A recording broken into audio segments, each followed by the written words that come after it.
제가 여러분에게 먼저 죄송하다는 말씀을 좀 드리고 싶습니다.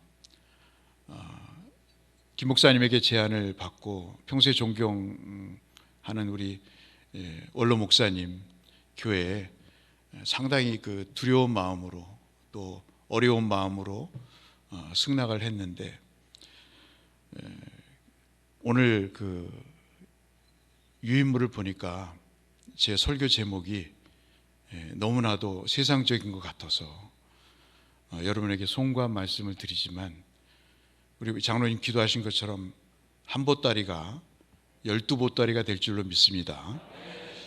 이 말씀은 김 목사님께도 말씀을 드렸지만, 제가 하나님의 말씀을 나누면서 또 공부를 하면서 제게 주신 말씀입니다. 그러니 먼저 제게 은혜를 주셨으니 여러분에게도 은혜 주실 줄로 믿습니다.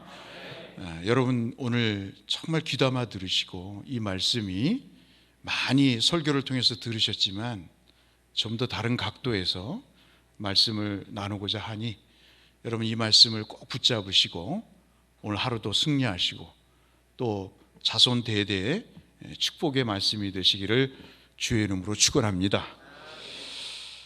사람은 끊임없이 구하는 존재지요. 찾고 두드리라고 하십니다. 왜냐하면 사람은 하나님이 아니기 때문에 그렇습니다. 구해야 얻을 수 있는 피조물이기 때문에 그런 것이죠. 구하면 하나님이 선하시고 유익한 것을 주신다. 그러시니 우리가 시마다 때마다 시간을 내서 상황을 정리하고 기도를 해야 될 이유가 바로 여기에 있는 것이죠. 선한 것을 받은 사람이기 때문에 우리는 선한 존재가 되는 것입니다. 하나님께서 유익한 것을 주셨기 때문에 우리는 유익한 존재가 되는 것이죠. 오늘 본문 말씀은 11절 이하에 여러분 너무나 잘 아시는 말씀으로 반드시 하나님께서 응답하신다, 그 말씀을 우리에게 주십니다.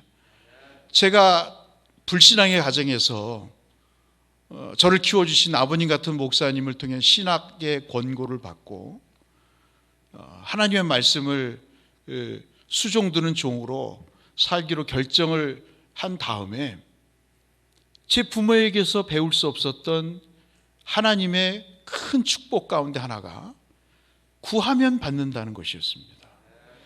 이것은 세상 누구와도 어떠한 상황에서도 배울 수 없고 약속될 수 없는 일들입니다. 세상 사람들은 구하면 준다고 해도 다른 것을 주고, 준다고 약속해놓고도 주지 않는 경우가 있습니다. 설사 구한 것을 받았다 할지라도 그것이 무익할 경우가 있습니다. 아무리 좋은 것을 준다 할지라도, 부모가 자식에게 준다 할지라도 그것이 해가 될 때가 있는 것이죠. 그런데 우리 하나님은 구하는 자에게, 찾는 자에게, 두드리는 자에게 하나님께서 선하고 유익한 것을 주신다.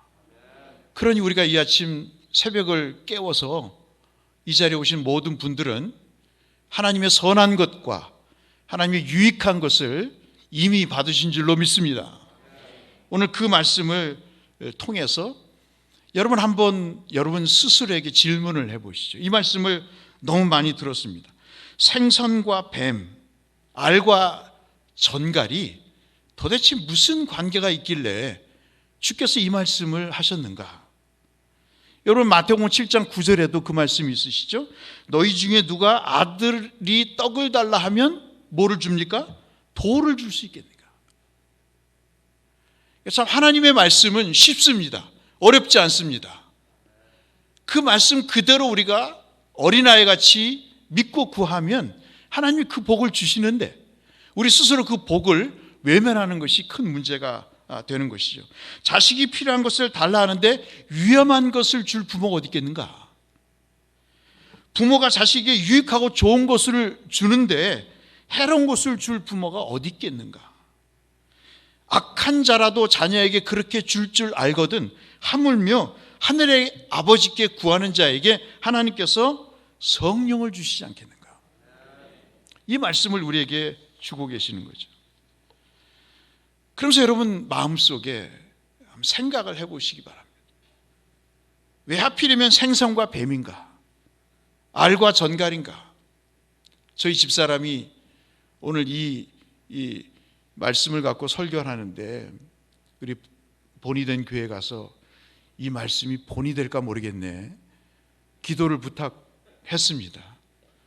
근데 지금 제목이 그렇지 않아요, 여보? 그러더라고요. 한 70년대 80년대 약장사 같다는 느낌이 들지 않습니까, 여러분? 근데 한번 잘 보세요. 여러분 마태복음 4장 3절에 주께서 이 돌덩이를 가지고 뭐가 되게 하십니까? 떡이 되게 하시겠다는 말씀이 있습니다. 사탄이 유혹을 한 것이죠. 딱 돌을 보면서 이 돌덩이로 떡이 되게 하겠다. 얼마나 주께서 배고프셨겠습니까? 얼마나 많이 시장하셨겠습니까? 돌은 무익한 거죠. 사탄은 무익한 걸 가지고 유익하다고 속입니다. 주님이 이 시험에 넘어가실 이유가 없는 거죠. 유대인들은 주로 낙타 아시죠? 낙타 똥을 가지고 화덕에 소위 말하는 땔감으로 씁니다. 그러니 그 떡이 얼마나 냄새가 나겠습니까? 그 떡을 한 3-4시간 굽습니다. 아주 유대인 여자분들은 우리 여성 성도님들도 마찬가지겠습니다만은 그 식사를 준비하는 데가 너무 힘든 거예요. 이 떡이라는 게 참으로 고생스러운 하나의 먹거리, 상징적인 의미인 것이죠. 그래서 이 빵과 돌은 유대인들에게 있어서 돌을 생각할 때 빵이 생각이 나고 이 빵을 생각할 때 돌이 생각이 나는, 그래서 이 빵과 돌은 뗄래야 뗄 수 없는 그런 관계임을 이 말씀을 주께서 하실 때 다 알고 있었던 거죠. 성도들은. 생선과 뱀은 왜 그런가? 여러분 KBS2의 해피투게더를 보면 거기에 사유리 씨가 나옵니다. 사유리 씨가 여러 가지 얘기를 하는데 자기가 뱀국수를 먹어봤답니다. 그 냄새가 맛이 어떠냐 그랬더니 냄새가 약간 비린내가 나는데 생선 맛이 난다고 하더라고요. 그러니까 출연진들이 아주 경악을 합니다. 그렇게 참으로 곱디고 온 여자분이 뱀국수를 먹어봤다는 데 대해서 굉장한 놀라움을 금할 길 없는 장면을 봤습니다. 생선과 뱀이 왜 주께서 말씀하시는 기도와 관련된 화두가 되는가? 갈릴리 호수를 염두에 두고 하신 것이죠. 갈릴리 호수는 여러분 잘 아신 대로 요단강에 물을 제공합니다. 요단강은 성지순례 하신 분들은 아시겠습니다만은 진흙이 굉장히 많습니다. 그래서 그 진흙 속에 가장 적합하게 살 수 있는 물고기가 우리가 잘 아시는 민물고기, 메기와 같은 그런 고기들이 많이 있습니다. 잡힌 생선 중에 그래서 유대 법에 레위 11장에 먹을 수 없는 생선이 있습니다. 즉 여러분 잘 아시다시피 비늘이 없는 생선, 우리가 제일 좋아하는 장어 같은 거. 여러분 강화에 오시다가 저희 교회 들리시면 제가 장어를 대접하겠습니다. 김 목사님만 아멘 하셨습니다. 이 뱀장어나 장어 같은 것은 먹지를 못합니다. 근데 다른 생선들은 말려서 팔게 되죠. 아주 고가의 상품으로 팔리게 됩니다. 나머지는 그 어부들이 먹습니다.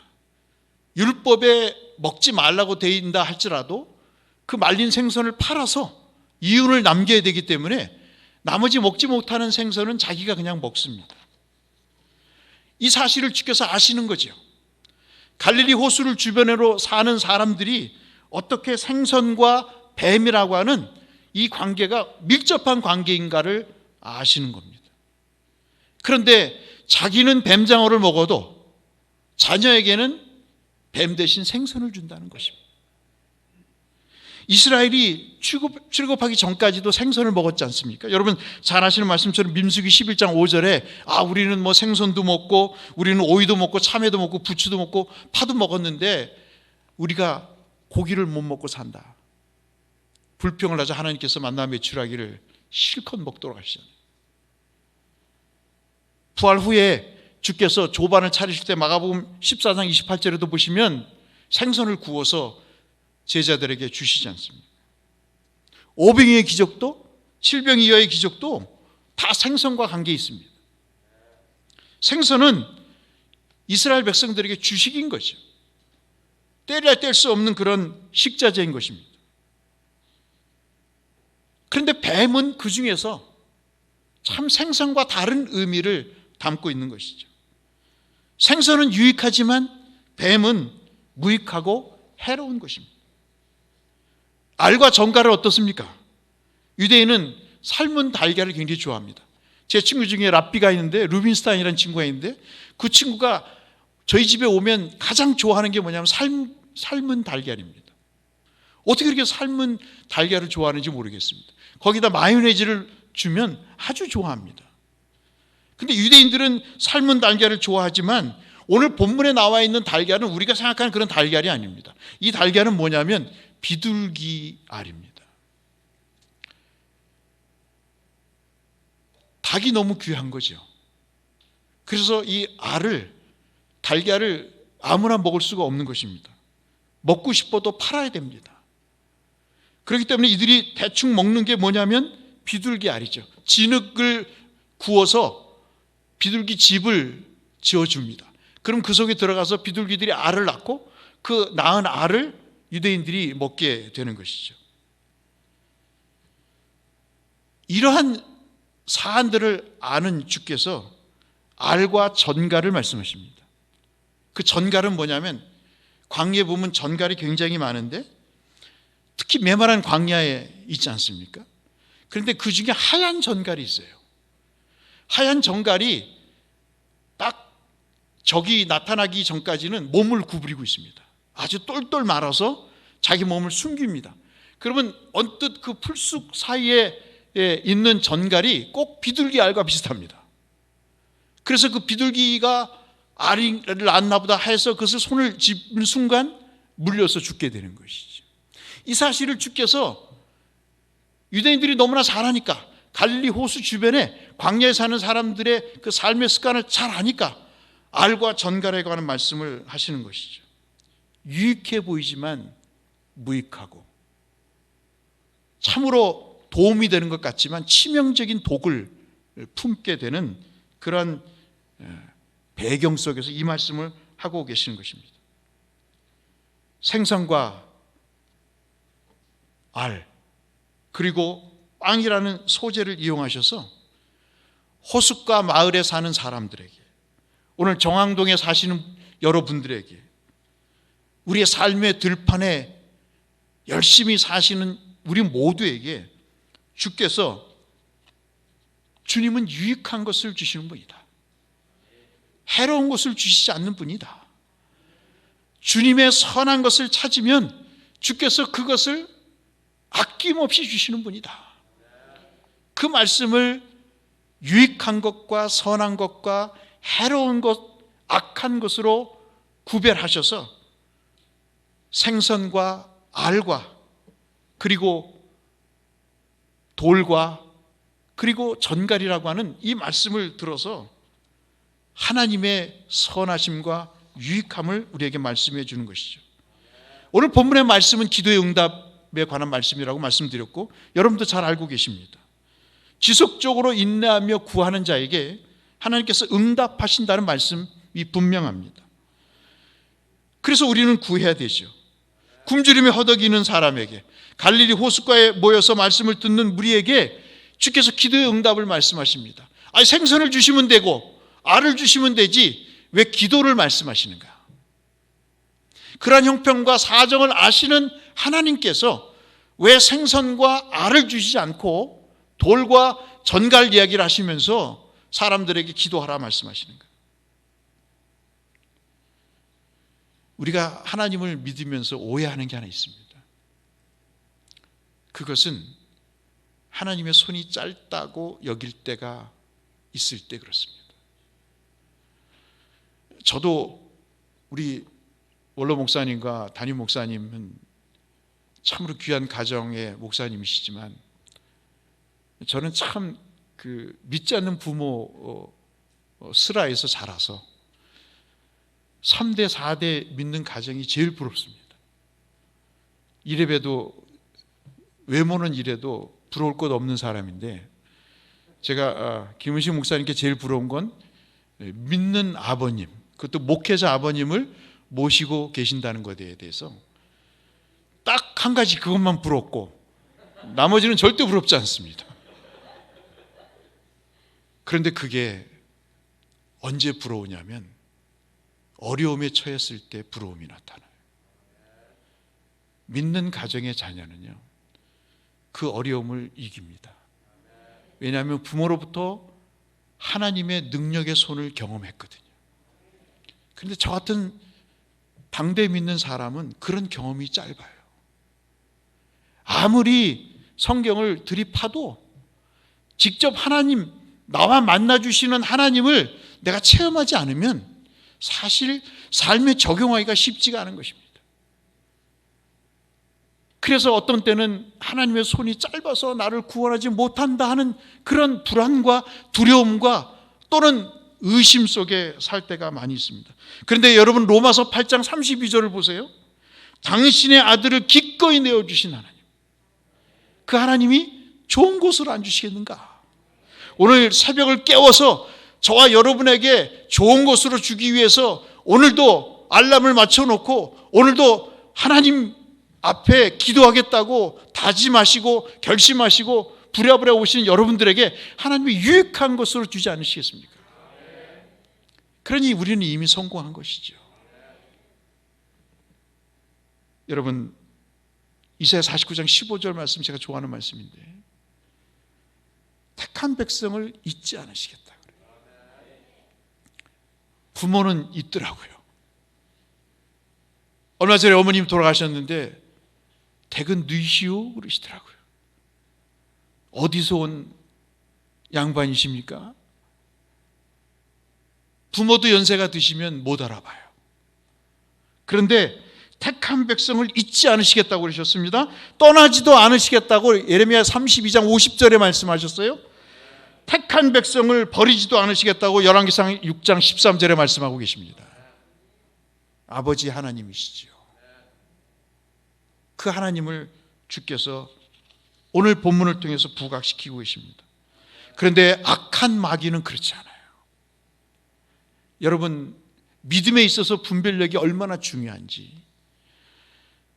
하나님은 선하시고 유익한 걸 주시는데 이 사탄 마귀는 그렇지 않습니다. 사탄은 뱀, 전갈을 줍니다. 왜 그럴까요? 사탄은 본질이 약하기 때문에 그렇습니다. 선한 것을 주지 못합니다. 본질적으로 그런 능력이 없는 것이죠. 뱀은 그리스도를 대항하는 바로의 상징입니다. 생선같이 보이지만, 알 같아 보이지만 결국 그것은 해를 끼치는 역할을 하는 실체를 주는 것이죠. 뱀은 교만의 독을 줍니다. 죄의 근원을 제공합니다. 여러분, 제 말씀이 아니라 요한일서 3장 8절로 9절 말씀에 죄를 짓는 자마다 마귀에게 속하나니 마귀는 처음부터 범죄함이라.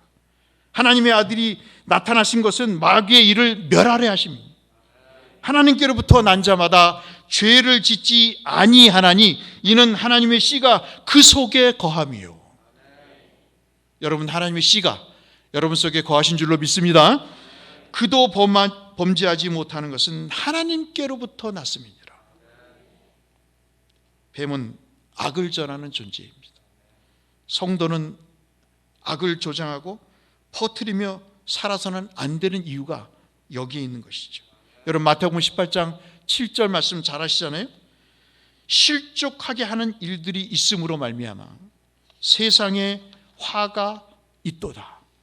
실족하게 하는 일이 없을 수는 없으나 실족하게 해서는 그 사람에게 화가 있도다 라고 말씀합니다. 고린도서 8장 13절에 그러므로 만일 음식이 내 형제를 실족하게 한다면 영원히 고기를 먹지 아니하니 내 형제를 실족하지 않게 하기 때문이다. 주께서 말씀하세요. 저는 보신탕을 못 먹습니다. 추어탕도 못 먹습니다. 그러니 목회자로 자질이 부족하죠. 근데 저는 햄버거를 되게 좋아합니다. 여러분, 세상엔 추어탕, 보신탕 말고도 먹을 게 너무나 많습니다. 한번 햄버거를 드셔보세요. 하나님이 내리신 음식입니다. 얼마나 빨리 정확한 칼로리와 그리고 양분을 먹을 수 있는지. 사랑하는 성도 여러분, 그럼에도 불구하고 형제가 실족한다면 그러지 말아야죠.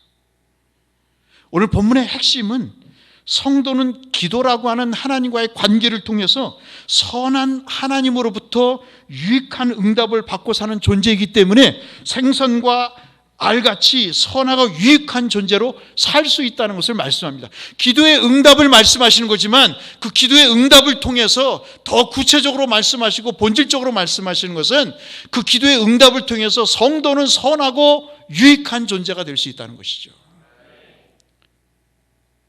우리는 회복을 넘어서야 됩니다. 날마다 치유받아서 살아야 되겠다는 그 차원을 넘어서야 됩니다.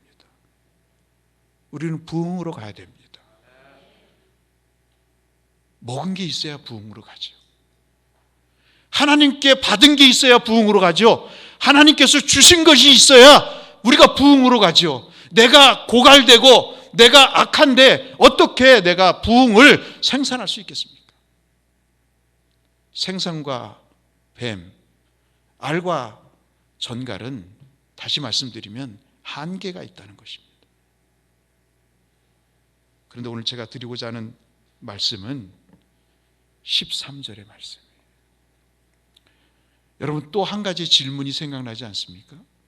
생선과 뱀, 알과 전갈을 말씀하시면서 전혀 어울리지 않을 것 같은 말씀, 성령에 관한 말씀을 하고 계신다는 것이죠. 왜 11절부터 13절 말씀이 기도의 응답의 말씀으로 국한됩니까? 그렇지 않습니다. 말씀드린 대로 선하고 유익한 존재로 살아야 됩니다. 오늘 디모데후서 4장 11절의 말씀처럼 디모데에게 마가를 데리고 오라고 할 때 얼마나 바울은 힘겨운 동역자와의 싸움이 있었습니까? 그런데 그 배신했던 자가, 실망시켰던 자가 유익한 존재가 됐어요. 종의 물건을 훔쳤는지 돈을 훔쳤는지 참으로 주인의 그 물건을 훔쳐서 도망갔던 오네시모를 바울은 지켜 세우면서 그가 이제 내게 유익한 존재가 됐다. 왜 그럴까요?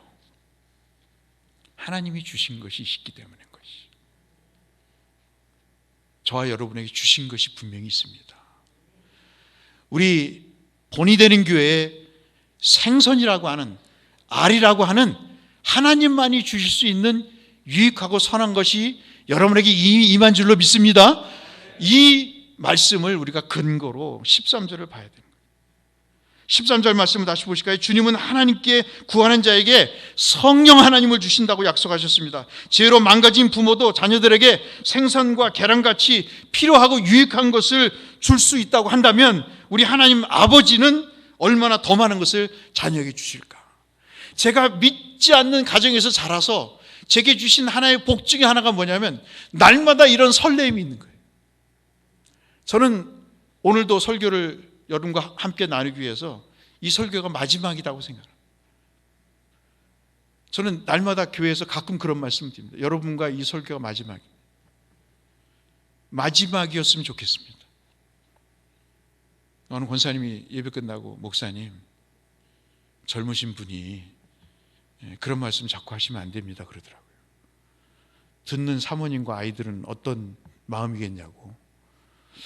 그럴듯한데 또 제가 또 목사는 고집이 좀 있어서 그 다음 주에 또 그 얘기를 했더니 권사님이 약간 표정이 안 좋으시더라고요.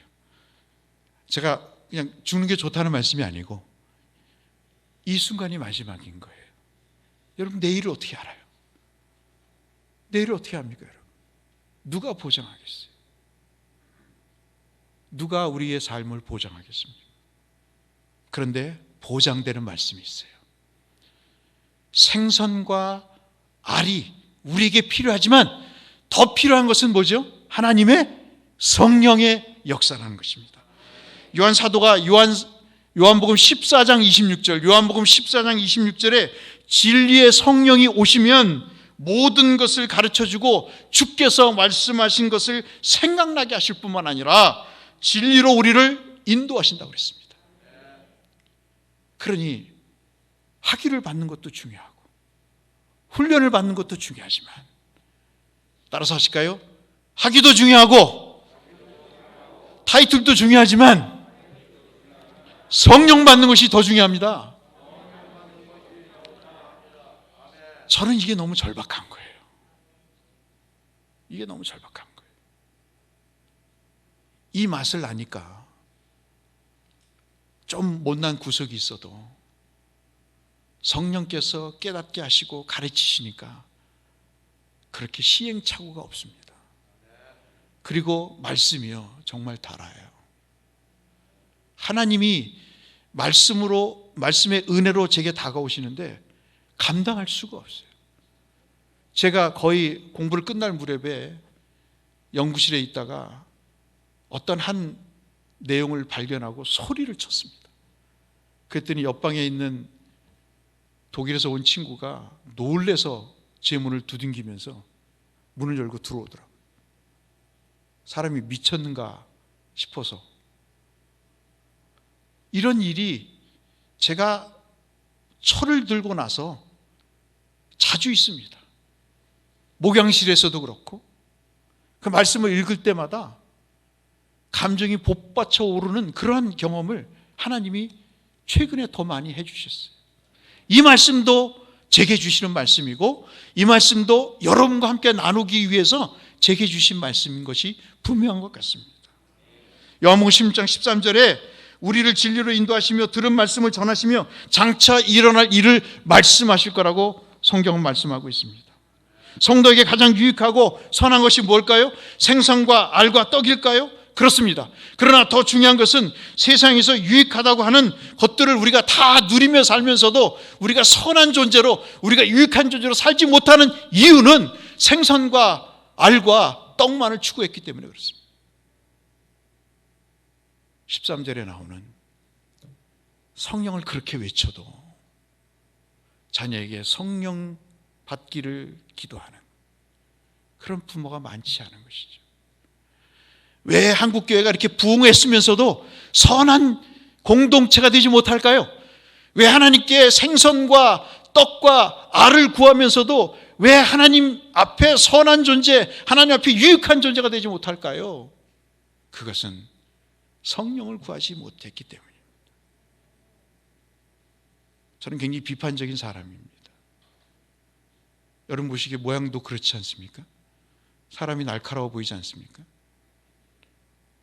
사람이 죽겠더라고요. 그래서 흑인교회를 개척했습니다. 선교사도 아닌데 흑인교회를 개척해서 1시간 반 되는 거리를 갓난아이를 얻고 다 권총을 소지하고 있는 그 사람들 속으로 들어가서 하나님의 말씀을 전했습니다. 전하지 않고는 제가 살 수가 없었어요. 성령을 부어주시더라고요. 하나님께서 저를 살려주심으로 인해서 가족이 살고 그리고 교회가 사는 것을 경험하게 됐습니다. 교회가 온전해야죠. 여러분 우리 본이 되는 교회가 온전하시기를 축복합니다. 세상을 향해 거룩하시기를 축복합니다. 구원을 위해서 요엘 선지자가 외쳤던 것처럼 영의 부음을 역설적으로 세상에 전하시고 전파하셔서 날마다 차고 넘치는 치유와 회복을 넘는 부흥의 역사를 이루시기를 주의 이름으로 축원합니다. 그러기 위해서는 성령을 구하셔야 됩니다. 주님은 갈릴리 회당에서 나사렛 회당에서 이사야 61장을 풀어주셨습니다. 거기에 성령의 놀라운 변화를 말씀하셨습니다. 그리고 성령 받을 것을 강하게 역설하셨습니다. 우리는 회복과 치유를 넘어서서 부흥으로 가야 됩니다. 그러기 위해서는 오늘 말씀이 너무나 절박합니다. 여러분, 언제까지 생선을 구하시겠어요? 언제까지 알을 구하시겠어요? 언제까지 떡을 구하시겠어요? 언제까지 자녀가 되는, 잘 되는 일만, 언제까지 부자가 되는 일만 구하시겠어요? 언제까지 건강을 위해서 기도하시겠습니까? 하셔야 됩니다. 탁월한 지도자들을 배출하셔야 돼요. 그리고 정말 부자가 나오셔야 됩니다. 그리고 모든 형통의 복이 여러분의 것이 되셔야 돼요. 거기에다가 여러분이 정말 더 시간을 들여서, 더 공을 들여서, 더 정성을 들여서 구해야 될 내용은 성령이신 줄로 믿습니다. 오늘 이 새벽 기도에 이 아침이 성령 받으시는 마가의 다락방이 되시기를 주의 이름으로 축원합니다.